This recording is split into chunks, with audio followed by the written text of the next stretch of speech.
Welcome to the Forth Worth Stockyards National Historic District, a shopping, dining, and entertainment area that will transport you straight back to the Wild West of late 1800s Texas. The Stockyards are one of Texas's most popular tourist destinations, and today we'll check out all this unique district has to offer visitors, doing a full tour of the area and stopping, of course, to watch the world's only twice-daily cattle drive. Let's get started. I'll start off with a little history and logistics, so if you want to head straight to the tour, then feel free to skip past this section. First, a very brief history of the area, just so you have some historical context. When railroads reached this part of Texas in 1876, Fort Worth became an important livestock center, and the city still retains the nickname of Cowotwn today. The Forth Worth Union Stockyards opened in 1890, and this area remained an important part of the cattle industry up until the 1950s. In 1976, it was listed on the National Register of Historic Places, and today, the Stockyards still celebrate that rich cattle industry tradition, featuring more than 100 shopping, dining, and entertainment venues, all embracing an Old Western motif, providing visitors with a fun opportunity to step back in time. As for logistics, Fort Worth is located in northern Texas, and the Stockyards are just north of the city's charming downtown area, a quick car or bus ride from where most tourist hotels are located. I took the bus from downtown to get here, but there are plenty of parking lots, as most visitors do drive. Okay, now that we've got our bearings, let's start our tour. I got off the bus at Main Street and Exchange Avenue, which is the perfect spot to start exploring. From the moment you set foot in this area, there's no mistaking you're in Texas. I decided to walk around the perimeter of the main tourist area first, which does have a lot of venues to check out too, so don't forget to explore this section before you head in toward the main part of the Stockyards. You certainly won't get thirsty walking these streets, as there were no shortage of delightfully themed pubs and saloons to quench your thirst. I wasn't entirely sure what kind of stores the Stockyards district would have, and while we'll come across some of the more kitschy souvenir spots a bit later on, there are quite a few places that sell genuine merchandise if you're looking for something a bit more authentic to take home with you. I spent maybe 20 minutes wandering around here before I headed down East Exchange Avenue toward the official entryway. There are a lot of pedestrians around, but the street is open to vehicles, so be mindful when walking around, especially if you want a photo in front of that famous Stockyards sign like I did. The storefronts here are mainly in the dine and drink category, along with Maverick's fine Western wear and one of the on-site hotels, the aptly named Stockyards Hotel, which opened to guests in 1907. There are a few other places to stay as well, and we'll walk by a couple of those later on. I'll quickly mention here that the Stockyards map that I've been showing you is available online, and I'll link to it in the video description so you can browse the details at your leisure. It's super helpful and divides up all the sites by category so you can plan your day and make the best use of your time. There's also a great Stockyards app, with signs and QR codes posted throughout the historic area. Okay, moving along.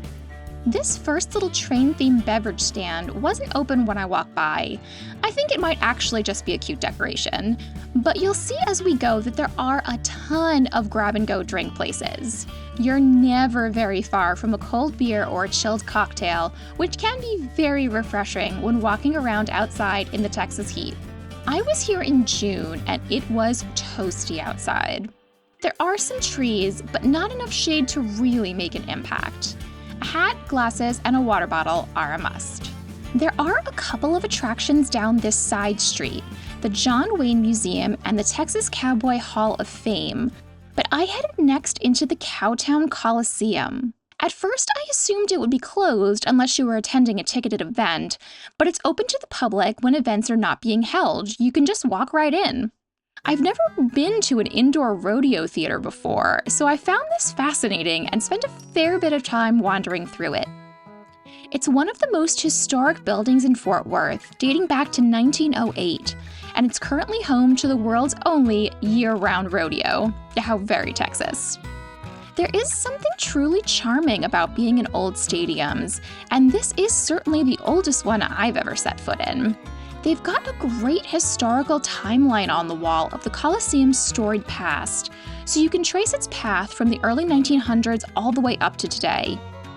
There are ticketed rodeo competitions every Friday and Saturday night at 7:30 p.m., along with other events as well if you want to experience a show here at Cowotwn Coliseum. I'll leave a link to the Coliseum website in the video description. I'm really glad I popped in to take a look around. And from a logistics angle, it's a great place to get out of the sun, sit down for a few minutes, or even just use the restroom. Next up was to get a good spot for the afternoon cattle drive. This is what the Stockyards is probably most famous for. There are cattle drives daily at 11:30 a.m. and 4 p.m., and the best place to view the drive is from the sidewalk in front of the historic Livestock Exchange building, which dates back to 1902. I would recommend getting to your spot early. Nearly everyone wants to see the cattle drive, so if you want the best view, stake your claim to your piece of sidewalk at least 20 to 25 minutes early. The cattle here are the famous Texas Longhorns, an American breed of beef cattle that truly is a part of Texan culture and heritage.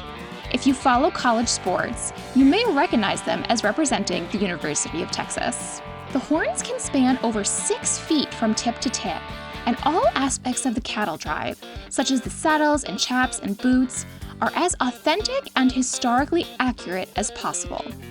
The cattle drive itself is very cool to see, but be prepared, it is also very short. Maybe 2 to 3 minutes long, so don't expect a lengthy experience.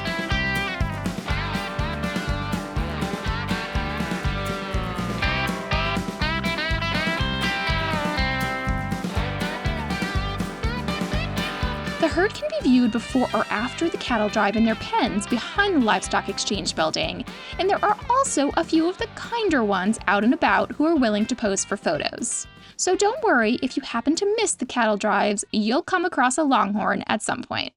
I next headed into the Livestock Exchange building and briefly passed by the Stockyards Museum. I decided not to go in, just for the sake of time, but the admission is only $2, so if you have the time, it's probably worth the cost. I've heard it's quite good, and I do wish I had taken a quick peek. Heading further down East Exchange Avenue, I came across the first sign of vintage trains.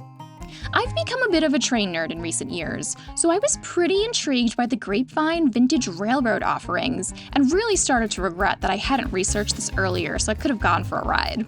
We'll come across some more interesting, unexpected train stuff a bit later on, though. This section of the Stockyards is home to a few fun activities for both adults and kids. There's the mechanical bull, which of course you have to have at a historical stockyard entertainment complex, right? There's a petting zoo for the littles and a giant walk-through maze. I don't think I've seen anything quite like this before. I didn't pay the extra cost to go through it, but there are free elevated viewing platforms, so you can watch people below you aimlessly wander in search of the exit. There's also pony rides for the kids and a horse corral for the grown-ups who'd like to strut on down East Exchange Avenue the way they would have done it back in the olden days. And of course, you're never very far from a spot to quench your thirst.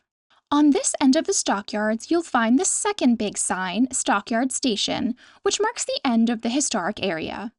There's still plenty more to see though, so let's head back inside.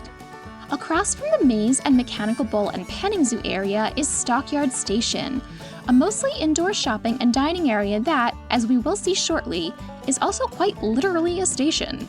The stores in here trended more toward the kitschy and souvenir style. Anything you can imagine that is associated with Texas, you can find it here. Some of the stuff really was quite unique. There were some empty sections too, with no stores, and I enjoyed meandering those alleyways just to get a little break from the crowds and have a few moments to myself. When I popped back out on the main corridor, this guy rolled on in.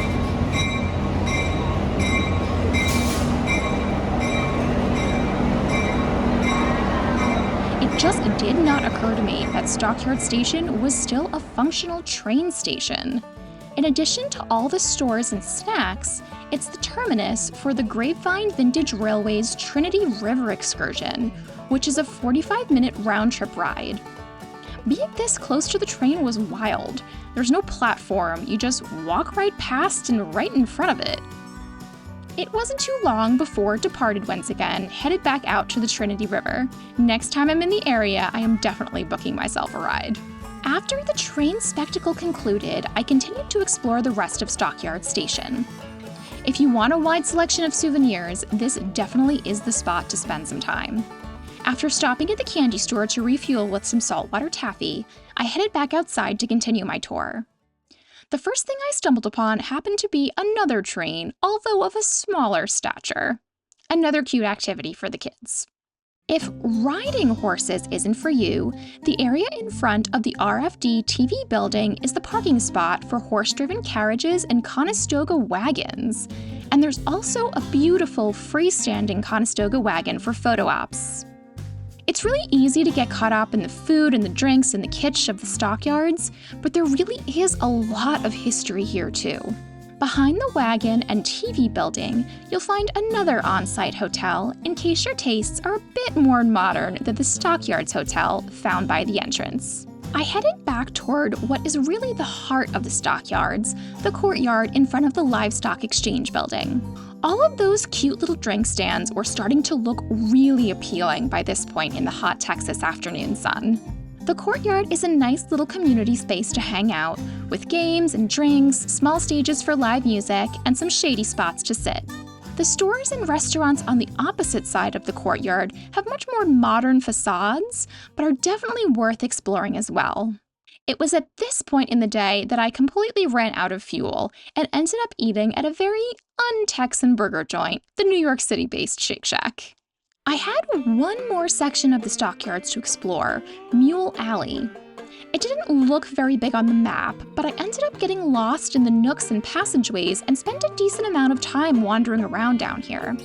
Mule Alley, at least the street itself, felt a lot less crowded than the main avenue. Once again, tons of bars and restaurants and music and entertainment venues. At the end of Mule Alley is the Hotel Drover, an accommodation option for those seeking a more upscale experience. At this point, I finally discovered where all the crowds were. I headed down an interesting-looking alley and immediately found where everyone was. Such a fun scene, packed with people, drinks were flowing, live music playing on the stage. The back patio looked out over Marine Creek, which ended up being a really nice spot to just sit and relax after all the afternoon walking in the heat. Once I rested up, I headed back to East Exchange Avenue and back out toward Main Street to get the bus to head back to my hotel. So there you have it, the Forth Worth Stockyards. So what did you all think? I personally had no idea what to expect before I visited.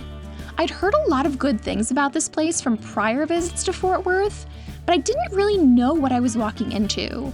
You go hang out and shop and drink with cattle and everything looks like the Old West? Well, yeah.